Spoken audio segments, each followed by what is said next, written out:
ታሪኩ የሚጀምረው የኤምኤምኤ ተደባዳቢ የሆነውን ፓተን ጄምስን በማሳየት ነው። ወደ ድብድብ ሪንጉ ከመግባቱ በፊት አሰልጣኙ ሳሚ አይኑን እያየ እዚህ ሙሉ ህንጻና ደጋፊዎች መሃል አንተ እንደምታሸንፍ የሚያውቁት ሰዎች ሁለት ናቸው፣ እሱም ራስህና እኔ ብቻ ነኝ። ከዛ ውጪ ሁሉም ሰው እየደገፈ ያለው ለተጋጣሚ ነው። ስለዚህ ወጥተህ ትክክለኛው ጀግና ማን እንደሆነ አሳያቸው አለው። ሁሌም ከመጋጠሙ በፊት አብረው የሚሉት የማነቃቂያ ግጥም አላቸው። እሱም እስትንፋሴ እስካለ ማሰብ እችላለሁ፣ ማሰብ ከቻልኩ ደግሞ አሸንፋለሁ የሚል ነው። ይህንንም ደጋግሞ በኃይል ካለ በኋላ ወደ መጋጠሚያው ሜዳ ሄደ። ከዚያም ታሪኩ ከዚህ ትዕይንት 10 ዓመት ወደፊት ያመጣናል። አሁን ፓተን ድብድብ አቁሞ አንድ ጀልባ ላይ አሳ አጥማጅ ሆኖ እየሰራ ነው። ሳምንቱ ሙሉም አስቸጋሪ ስራ ሲሰራ ቆይቶ አለቃው መጥቶ $400 ብቻ ሰጠውና እኔ ካላተረፍኩ እናንተም አይከፈላችሁም አላቸው። ኒል ለሚባለው ለሌላኛው የሥራ አጋሩ እንዳውም ማጥመጃ ጥለሃል ብሎ $200 ብቻ ሰጠው። ይህንን ሲያይ ፓተን ኒል ማጥመጃውን ጥሎት አይደለም ገመዱ ተበጥሶበት ነው አለው። ነገር ግን አለቃቸው አላዳመጠውም። ጀልባዬ ነው፣ በእኔ ህግ ነው የምትመሩት አላቸው። ፓተን ኋላ ላይም የራሱን $100 ሰጠውና ሁለቱም $300 ይዘው ወደ ቤታቸው ሄዱ። ፓተን የሚኖረው ከባለቤቱ ሉሲያና እና ከሴት ልጁ ማዲ ጋር ነው። ሉሲያና ዛሬ ዶክተሮቹን በልጃችን ጉዳይ አናግሬያቸው ነበር እና ማዲ ስፔሻሊስት ማየት እንዳለባት ነግረውኛል አለችው። ብቻቸውንም ሲሆኑ ፓተን አሁን እኔ ለስፔሻሊስት የማሳይበት የገንዘብ አቅም የለኝም አላት። ለወር የመደብነው ገንዘብ ራሱ ግማሹ ካሁኑ አልቋል አላት። ሉሲያናም በቃ እኔ ሌላ ስራ ጨምሬ ልስራ አለችው። ፓተን እንደዛም አይሆንም፣ ፈተና እየደረሰብሽ ነው እና ተረጋግተሽ ማጥናት ይኖርብሻል አላት። በዚህ ሰዓት ሉሲያና አዲሱን ዜና ነገረችው። አርግዣለሁ አለችው። የፓተን ፊቱ በራ፣ በጣም ተደሰተ። ወደ ስራም ሲመለስ ግን አሁንም ጀልባቸው ምንም ማሳ እያጠመደ አይደለም። ፓተን ለኒል ሚስቱ እንዳረገዘች ነገረው። ኒልም ለሱ በጣም ደስ ብሎ ታቀፈው። ኒልም ዜናውን ላለቃቸው ነገረው። ነገር ግን ያለቃቸው ምላሽ ያስጠላል። አንተ እንደውም ለስራዬ ጥሩ ገድ የለህም ብሎ እዛው ከስራው አባረረው። ይባስ ብሎም ስለተረገዘለት ልጁ መጥፎ አስተያየት ሰጠው። ይህም ፓተንን አናዶት ሊመታው ሲል የእርዳታ መሳሪያውን ሽጉጥ ደቀነበት። ፓተንም እንደምንም ንዴቱን ዋጥ አድርጎ ከመርከቡ ወጥቶ ሄደ። ምሽት ላይም ሉሲያና አየችውና ደህና ነህ ወይ ብላ ጠየቀችው። ፓተንም ደህና ነኝ አላት። እሷም ካዲያ ዛሬ የወንድምህን የዩኤፍሲ ፍልሚያ ሄደህ ታያለህ ወይ ብላ ጠየቀችው። ፓተንም ምናልባት አላት። የፓተን ታናሽ ወንድም ማሎንም የዩኤፍሲ ተፋላሚ ነው። ወንድሙ ቴሌቪዥን ላይ ሲደባደብ ፓተንም ጋራዥ ውስጥ እያየ ሳኮ መደብደብ ጀመረ። የወንድሙ ተጋጣሚ ዜቪየር አይሎበት ወንድሙ መደብደብ ሲጀምር ፓተን አላስቻለውም። ስክሪኑ ላይም ወደ መሃል ግባ እያለ ጮኸ። ግን ወንድሙን ዜቪየር ጥጉን አስይዞ መታውና ወደቀ። ነገር ግን ዳኛው አቁም ካለውም በኋላ ዜቪየር ወንድሙን ህገወጥ የሆነ ምት ጭንቅላቱን መታው። ወዲያውም ፓተን ከሚስቱ ጋር ወንድሙን ሊጠይቅ ሆስፒታል መጣ። የማሎን ሚስት ኔዲም ተቀበለቻቸው። አይኗ ከማልቀሷ ብዛት ቀልቷልና ለማን እንደምደውል ራሱ ግራ ገብቶኝ ነበር። ማሎን ኮማ ውስጥ ገብቷል፣ ጭንቅላት ውስጥ የደም መርጋት ገጥሞታል አለቻቸው። ፓተንና ወንድሙ ከቅርብ ጊዜ ወዲህ አውርተውም ሆነ ተገናኝተውም አያውቁም ነበር። ግን ምንም ቢሆን ደም ነው፣ ቤተሰብ ናቸው። እዛው ሆስፒታል ውስጥም ጌብሪኤል የሚባለው ሰው ወደ እነሱ መጣ። ጌብሪኤል ተቀናቃኙ የነበረው የዜቪየር ማናጀር ነው። ፓተንንም አስነሳውና አንተ እኮ እንዳውሬ አደገኛና አስፈሪ ተደባዳቢ ነበርክ፣ ወንድምህ ግን የአንተ ፎቶኮፒ እንጂ ኦሪጂናል ተፋራሚ አይደለም አለውና ወደ ጉዳዩ በቀጥታ ገባ።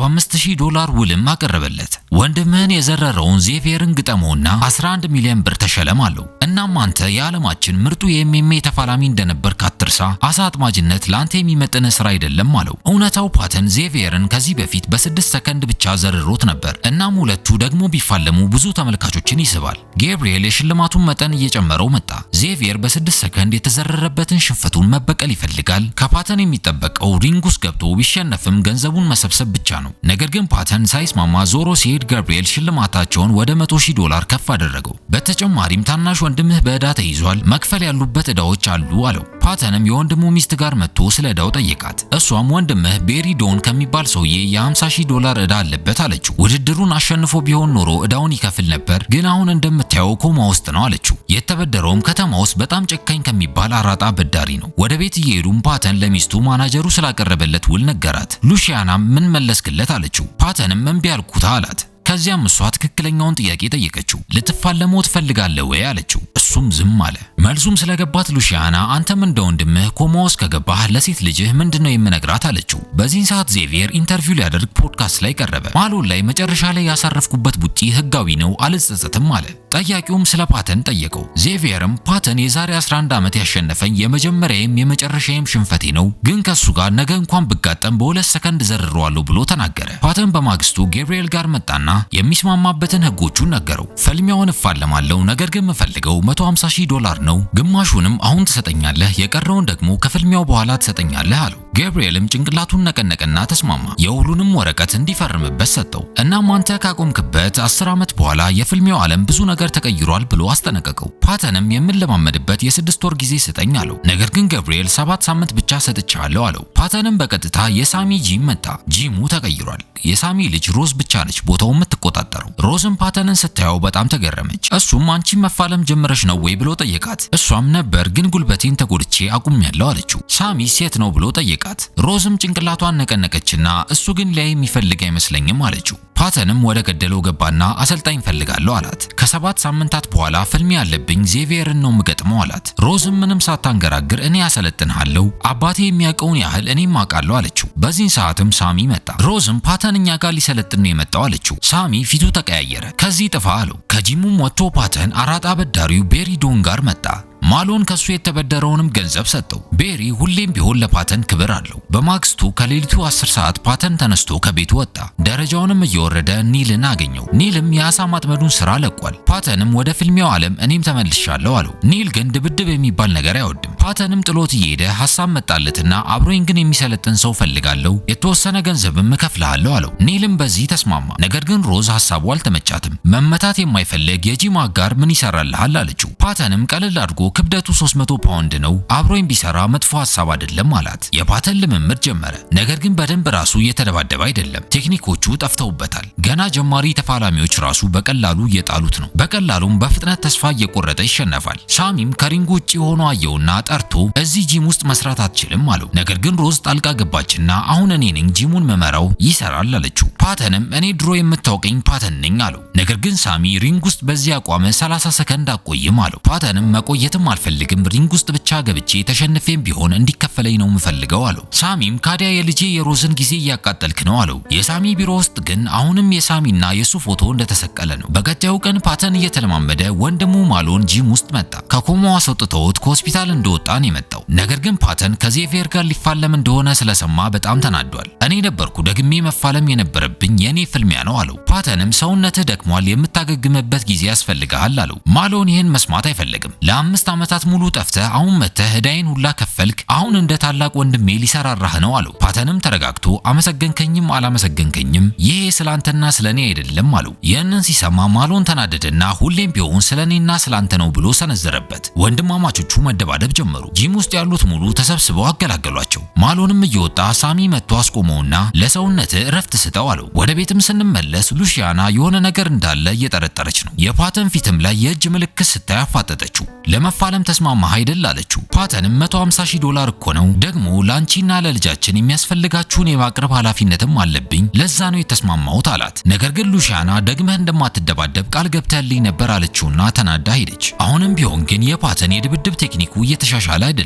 ሳሚም እያየው ምንም ተስፋ የለውም እያለ ያጉረመርማል። ኋላም ፓተን የሳሚ ቢሮ ገባና እንዴት ነው በመሃላቸው ያለውን ችግር የምንፈታው አለው። ሳሚም ቀና ሲል የዓመታት ህመም በዓይን ውስጥ ይንጸባረቃል። ይህን ጂም ቤት የከፈኩት ላንተ ብዬ ነበር፣ ለዛው መኖሪያ ቤቴን በዕዳ አስይዤ ድልና ሀብት ከፊታችን ነበር። ነገር ግን አንተ ሁሉንም ነገር ወስደህ በተራ ነገር መጠጥ ቤት ውስጥ ተጣልተህ ለዓመታት ታሰርክ። ታስረ ስትወጣ ራሱ ላንተ እቅድ ነበረኝና እዚሁ ወንበሬ ላይ ካሁን በዚህ በር አልፈህ ትመጣለህ ትገባለህ ብዬ ስጠብቅህ ነበር። ግን አንተ አልመጣህም። በዕዳ የተያዘውንም ቤቴንም ባንክ ወሰዱብኝ። ልረዳው ያልቻልኩት ቢያንስ ለምን እንኳን እንዳልደወልክልኝ ነው አለው። ፓተንም ድምፁ ለሰለሰ። እስር ቤት ውስጥ ያለው በጣም ከብዙ ሰዎች ጋር እደባደብ ነበር። በየቀኑ በህይወት ለመቆየት እደባደብ ነበር። አንድም ቀን የሰላም እንቅልፍ ወስዶኝ አያውቅም ነበር እና ስፈታ መስማትም ሆነ ማየት የማልፈልገው ነገር ድብድብ ነበር። አሁን ደግሞ ቤተሰብ መስርቻለሁ። ይህንንም ፍልሚያ የማደርገው ገንዘብ ስለሚያስፈልገኝ ነው፣ ቤተሰቦቼን መደገፍ ስላለብኝ ነው አለው። ሳሚም ጭንቅላቱን ነቀነቀና ግን አሁንም ሮዝን እየተጠቀምክባት ነው፣ ታውቃለህ ከድሮ ጀምራ እንደምትወድህ አለው። ፓተንም የተናገረው ነገር ከብዶት ከቢሮው ወጣና ስለ ሁሉም ነገር እንደ አዲስ ማሰብ ጀመረ። በሌላ በኩል ደግሞ ዜቪየርን ታይላንድ ውስጥ የሚገኙ የአፋላሚ ኮሚቴዎች ከፓተን ወንድም ጋር ሲፋለም ባሳየው ህጋዊ ያልሆነ ስንዘራ ምክንያት ለ6 ወራት እንዳይፋለም አገዱት። ከፓተን ጋር የሚያደርገው ፍልሚያም ተሰረዘ። በዚህ በኩል ደግሞ ፓተን ትሬኒንግ እየሰራ የፍልሚያ አቅሙ እየተሻሻለ እየመጣ ነው። ዜቪየርም እሱ የሚለማመድበት ጂም መጣና ፍልሚያው እንደተሰረዘ በአካል ራሱ ለፓተን ነገረውና ግን ፍልሚያውን ህጋዊ ባልሆነ ቦታ በግላቸው እንደሚያዘጋጁትና በዚያም ቢሆን ፍልሚያው እንደማይቀር ሲነግረው ፓተን ጭንቅላቱን ነቀነቀ። እኔ የተፈራረምኩት ለዚህ አይደለም አላቸው። በትክክለኛው የሻምፒዮንሺፕ ውድድር ካላዘጋጃችሁ ወደ እኔ እንዳመጡ አላቸው። ዜቪየርም ተናዶ ዛተበት። ምን አይነት ፈሪ ብትሆን ነው ህግ በሌለበት አልፋለም የምትለው ሲለው ምን አይነት ሰው እንደሆንኩማ ታውቃለህ፣ በ30 ሰከንድ የዘረርኩ አውሬው እኮ ነኝ አለው። ፓተን ወደ ቤትም ሄዶ ዜናውን ለሚስቱ ነገራት። ፍልሚያው አይካሄድም፣ ሙሉ ፈርሷል አላት። መጀመሪያም ሳልነግርሽ ስለተፈራረምኩ ይቅርታ፣ ከዚህ በኋላ አልደግመውም አላትና ገንዘቡም ግማሹ እነሱ ስለሆነ ውሉን ያፈረሱት ግማሹ እንደሚከፈለውም ነገራት። እናም ሚስቴን ደግሜ ማግኘት አሁንም አልችልም ወይ አላት። እሷም ታረቀችው። ከትንሽ ቀናቶችም በኋላ ፓተን ወንድሙ ማሎንን ሊያገኘው መጣ። እንዴት ነህ አለው። ነገር ግን የማሎን ንግግር የአእምሮ ጤናው እየተቃወሰ እንደሆነና ልክ እንዳልሆነ ያስታውቃል። ስፖርት ሲሰራ የሚሮጥበትን መንገድ ሁላ በቅጡ አያስታውስም። ፓተንም እርዳታ ያስፈልጋል አለው። ነገር ግን ማሎን ታላቅ ወንድሙን እየሰማው አይደለም። ሌላ መንገድም ፈለገና እሺ ልጄ ማዲ አጎቷ ለልደቷ ልታየው ትፈልጋለች፣ አትመጣም ወይ? በመልክ እንኳን እኮ አታውቃትም አለው። ማሎንም ሚስቴ ፎቶዋን አሳይታኛለች፣ ቆንጂዬ ናት አለው። ፓተንም ፈገግ አለና አንተን መዋኘት ያለማመድኩ ቦታ እሷንም እያለማመድኳት ነው አለውና ፓተን በግልጽ ጥዬ ስለሄድኩ ይቅርታ አለው። ማሎንም እሺ የልደት ፕሮግራሙ ስንት ሰዓት ነው አለው። የልደቷም ቀን ደረሰና ማሎን መጣ። ለማዲ ያመጣላትን ስጦታ ሰጣት እና ግን ወንድሙ ፓተንን አቀፈውና የጀመርኩት ነገር አለ፣ እዚህ መቆየት አልችልም፣ ዜና ከፍተህ ተከታተል፣ ነገ እናወራለን ብሎት ሊሄድ ሲል ፓተን ተከትሎት ወጣና ምንድነው የምታወራው? ወዴት እንደምትሄድ ንገረኝ አለው። ነገር ግን ማሎን ምንም ሳይነግረው ሄደ። ምሽት ላይም ማሎን ያመጣውን የስጦታ ካርቶን ሲከፍቱት የታሰረ ገንዘብ ነው። ፓተንም የማሎንን ሚስት ከየት አምጥቶ ነው ብሎ ጠየቃት። እሷም ማልቀስ ጀመረች። እሷ አሁን መደባደብ የለበትም፣ ዶክተሮቹ ቢያንስ ለ5 ወር ከድብድብ መራቅ እንዳለበት ነግረውታል። ነገር ግን ማሎን ህገወጥ በሆነ መልኩ ከዜቪየር ጋር ሊደባደብ ተዋውሏል፣ ገንዘብም ተቀብሏል አለችው። ወደ ፍልሚያውም ስንሄድ ማናጀሩ ገብርኤል ዜቪየርን ለተመልካቾቹ እንዲስብ ትንሽ አቆየው፣ ግን ስጨርሰው በእግርህ ጨርሰው አለው። ማሎን አሁንም ጭንቅላቱ ላይ እብጠት አለ፣ ግን ምንም አልመሰለውም። ፍልሚያውም ተጀመረ። በቀጥታም እጅ ለእጅ ቡጢዎችን ተሰነዛዘሩ። ዜቪየር አውቆ ጨዋታው አጓጊ እንዲሆን ማሎን እንዲመታው ፈቀደለት። ነገር ግን በምላሹ ዜቪየር የሚያሳርፍበት ስንዘራዎች ማሎን ላይ ከፍተኛ ጉዳት የሚያደርሱ ናቸው። ከደቂቃዎችም በኋላ ዜቪየር ሙሉ ለሙሉ ጨዋታውን ተቆጣጠረው። ነገር ግን በድንገት ማሎን ያለ የሌለ ኃይሉን ተጠቅሞ ዜቪየርን ተሸክሞ ከጠረጴዛ ጋር በኃይል አጋጨው። በዛው ቅጽበትም ፓተን የፍልሚያው ቦታ መጣ። ጥበቆቹም እንዳይገባ ከለከሉት። አብሮት ያለው ኔልም ሁሉንም ዘረራቸው። ኔልም ድብድብ አልወድም እንጂ መደባደብ አልችልም አላልኩህም አለው። ውስጥ ደግሞ ማሎን በንዴት ተሞልቶ ዜቪየርን እስኪነሳ እየጠበቀው ነው። ነገር ግን ሳያስበው ዜቪየር ተነሳና ተሽከርክሮ በእግሩ የማሎንን ጭንቅላት አፈረሰው። ደምም ከጭንቅላቱ መፍሰስ ጀመረ።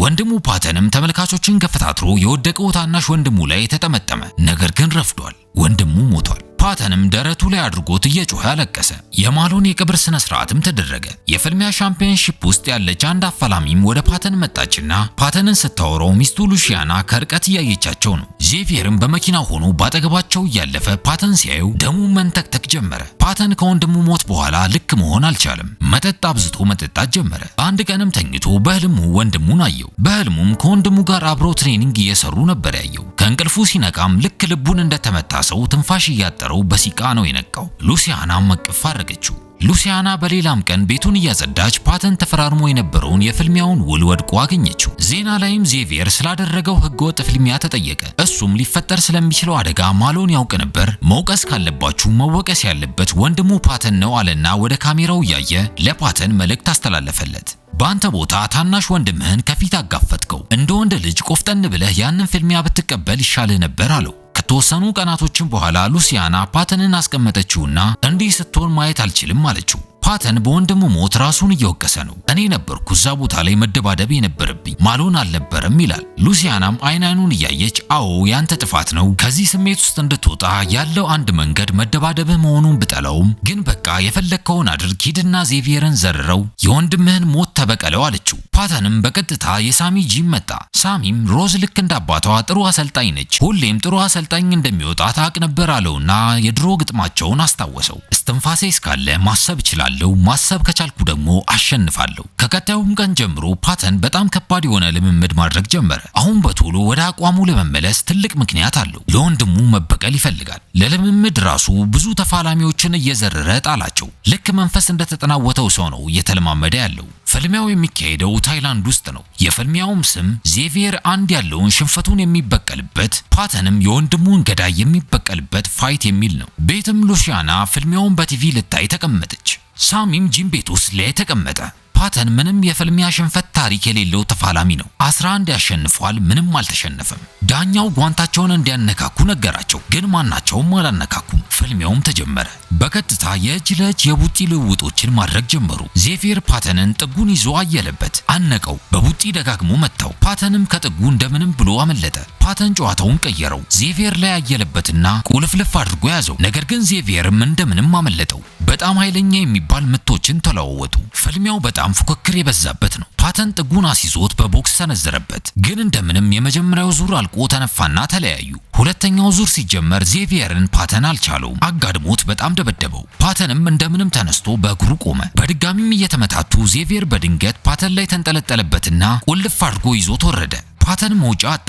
ለመሸነፍ ሁላ እጁን ሊመታ ነው። ነገር ግን የወንድሙ ፊት በትውስታው መጣበት። የሁለተኛው ዙር ሰዓት ስላበቃ ዳኛው አለያያቸው። ሉሲያና ይህን እያየች ቤቷ ተነስ እያለች እየጮኸች ነው። ፓተንም ጥግ ላይ ተቀምጦ የአሰልጣኙን የሮዝን ድምፅ ሳይሆን የሚሰማው የአሰልጣኙ ሳሚን ነው። ተንፈስና አሸንፍ፣ ሮዝን በቁጥጥር ስር ነው፣ ለወንድም ስትል አሳካው አለችው። ሶስተኛው ዙር ተጀመረ።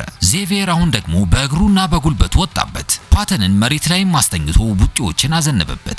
እናም ዜቪየር አውቆ ጣቱን የፓተን አይን ውስጥ አይኑን ሊያጠፋው ከተተበት። ዳኛውም ደህና ነህ ወይ ብሎ ሲጠይቀው ደህና ነኝ መቀጠል እችላለሁ አለው። ነገር ግን በዛ አይኑ እያየ እንኳን አይደለም። ፍልሚያው ቀጠለ። አይኑ በበሽታ ስለሆነ የሚያሳየው በጣም እየተቸገረ ነው። ነገር ግን እየሰነዘረ ዜቪየር የራሱን እጅ ሰበረው። ፓተንም ያለምንም ፋታ ይህን አጋጣሚ ተጠቅሞ ከባድ ቡጢዎችን አወረደበት። ሉሲያና እና ሳሚ ቲቪያቸው ፊት እየጮሁ ነው። ፓተንም አደረገው። ዜቪየርን መሬቱ ላይ ዘረረው። በየቦታው የድል ጭፈራ ሆነ። ሳሚ በኩራት ጮኸ። የዓለም ሻምፒዮን እንደምትሆን ነግሬህ ነበር አለ። ፓተን አሁን የዓለም የመካከለኛ ክብደት ሻምፒዮን ሆነ። የ3 ሚሊዮን ዶላርም ሀብታም ሆነ። ተመልካቾቼ ታሪኩ እዚህ ላይ ያበቃል። ስለ ፊልሙና አተራረኪ ያላችሁን አስተያየት ኮመንት ላይ አስቀምጡልኝ። ለቻናላችን አዲስ ከሆኑ ሰብስክራይብ ማድረግ እንዳይረሱ።